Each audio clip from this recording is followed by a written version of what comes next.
You know, the thing is, swans work together to raise their young. It's not one's responsibility over another, but they work together.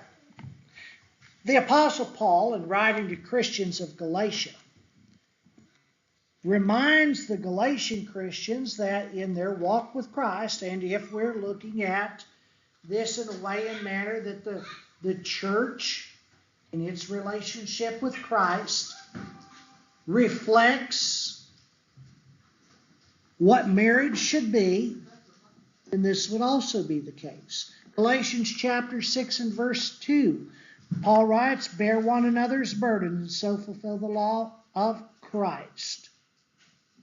Bear one another's burdens. So that can be a bit of a challenge. We tend to, in our minds, sometimes we separate a man's responsibility from a woman's responsibility in the home. But Paul says to bear one another's burdens. You know, it's not just my wife's job to have dinner ready when I get home and want to stick a fork in a steak.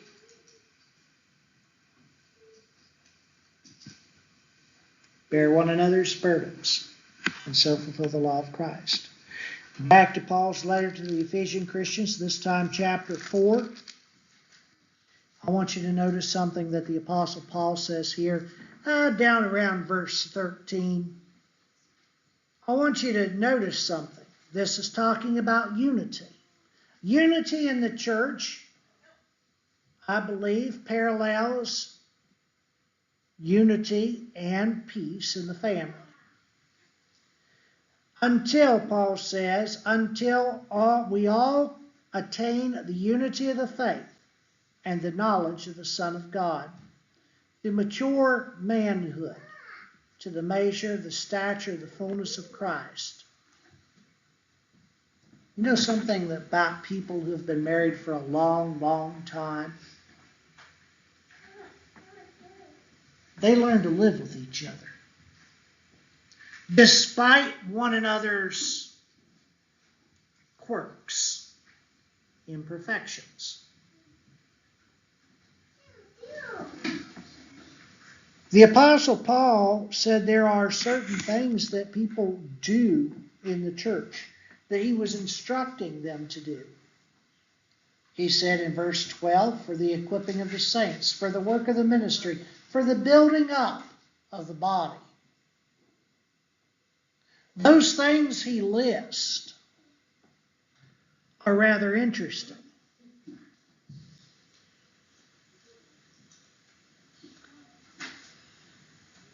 He lists things. He gave some apostles, some prophets, some evangelists, some shepherds, and some teachers. Okay, that works in the church, but how does it relate to marriage? To gain unity. I believe each person in the church has their own God-given abilities and their own God-given talents. And using those brings about a unity and a proper functioning. When everyone in the home, whether it's a parent, a husband, a wife, children, we all have abilities that God gives us. When we use those things properly, it brings about unity. I want you to think about something. We've got some young guys in here that like mechanical things. Do you ever wonder how an engine works? If you're looking at an engine or a car, I was driving down, I think it was Interstate 79 one day. Suddenly, I have no power steering. I have no power brakes. My lights start to go down and my battery light comes on. You know the only thing wrong with my truck?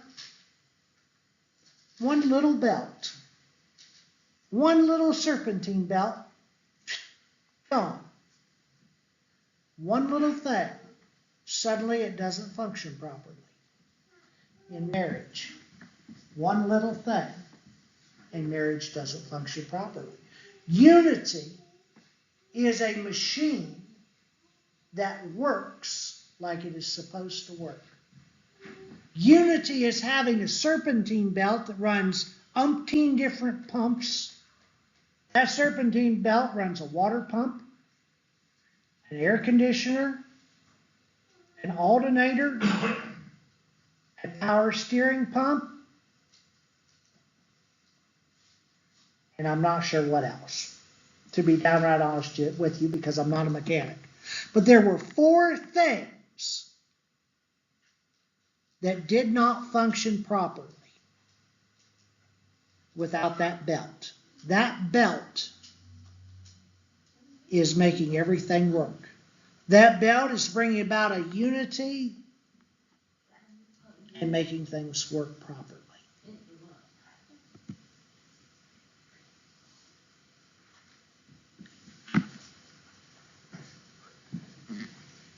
Just like the swan, we don't always know what life is going to throw at us.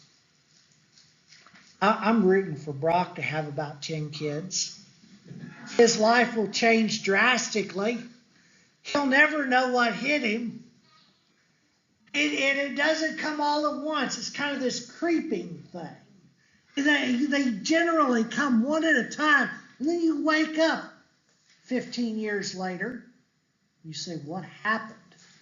I used to sit beside my wife in church. And I used to have my arm around her, much like Brock and Haley. And I said, what in the world? We're never going to lose this. 10 kids later, I don't even sit in the same pew. Life changes. You get challenges. You get problems.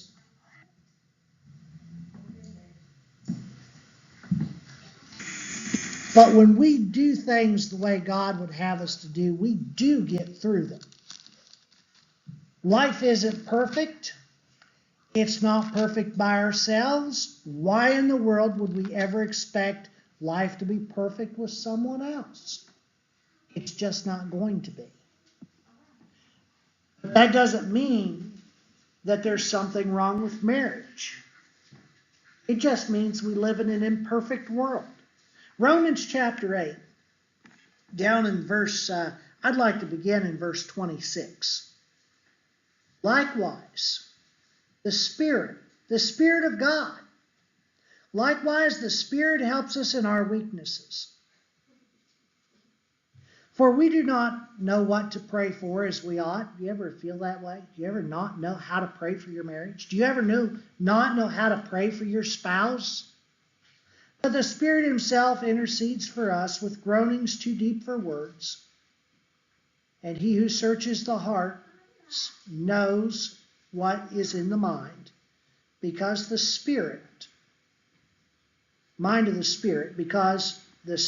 intercedes for the saints according to the will of God. See, if we're following God's will, our soul is going to intercede with the Spirit of God. And we know that for those who love God, all things work together for the good, for those who are called according to his purpose. My friends, marriage is according to God's purpose. Marriage, while it has its ups and its downs, marriage is according to God's purpose. The Apostle Paul in 2 Corinthians chapter 4 and in verse 7 says this. And he's speaking about the wonderfulness of the gospel, the good news. But I want you to think of it in a different way. I want you to think of it as the treasure of marriage. But we have this treasure in, your King James Version is going to say earthen vessels. You know what those earthen vessels represent? The human body. My English Standard Version says jars of clay. Marriage doesn't exist outside of this life. So, like the gospel of Christ, we have the treasure of marriage in jars of clay. You know what the problem with jars of clay is? Sometimes they get a crack in them. My mother used to have a big old crock that we made sauerkraut in. I mean a big old crock. We made sauerkraut in this thing. It must have been an 8-gallon crock. Might have been 8 or 10 gallon crock. You know that crock got a crack in it. The water seeped out of it. Sauerkraut don't keep unless it's underwater. Sometimes our physical human body, it's a crack. Sometimes those earthen vessels or those jars of clay break. They're delicate. But we have this treasure in jars of clay to show that the surpassing power belongs to God and not to us. We are afflicted in every way, but not crushed, perplexed, but not driven to despair, persecuted, but not forsaken, struck down, but not destroyed. I want you to think about that. There will be times in your married life, if you're not already married, and if you haven't already experienced this, there will be times in your married life where you're going to feel like you're afflicted. There are going to be times where you feel like your spirit is crushed. You're not going to understand. You're going to be perplexed. But you have God's promise. You will not be driven to despair. Persecuted but not forsaken. Struck down but not destroyed. Always carrying about in the body the death of Jesus, so that the life of Jesus may also be manifest in our bodies. For we who live are always being given over to death for Jesus' sake, so that the life of Jesus may be manifest in our mortal flesh. So death is at work in us, but life in you. There are things you're going to discover, or you might discover, maybe you've already discovered it, but there are things that come about in your marriage that you might really want to do. And it may be perfectly right for you to do that. But the timing might be wrong.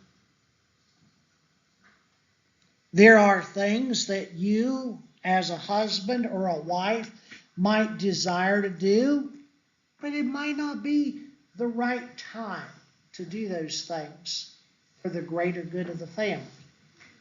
1 Corinthians chapter 6, Paul reminds us that there are things that he would like to do, but it's just not right for him to do it at the present moment. 1 Corinthians chapter 6 and verse 12. Paul says, all things are lawful for me, but not all things are helpful. Anyone who's been married will know that. There are things that maybe you want to do, desire to do, but it's not in the best interest. I don't dare bring home another tractor. She's smiling. I'm all right. All things are lawful for me, but I will not be dominated by anything. Pack-ratishness. Got to work against it. I got to stop that pack-rat nature. Guys are nuts. Okay. Paul says there's things you can do. Things that are good. Timing's all off. Hold back. Resist the urge.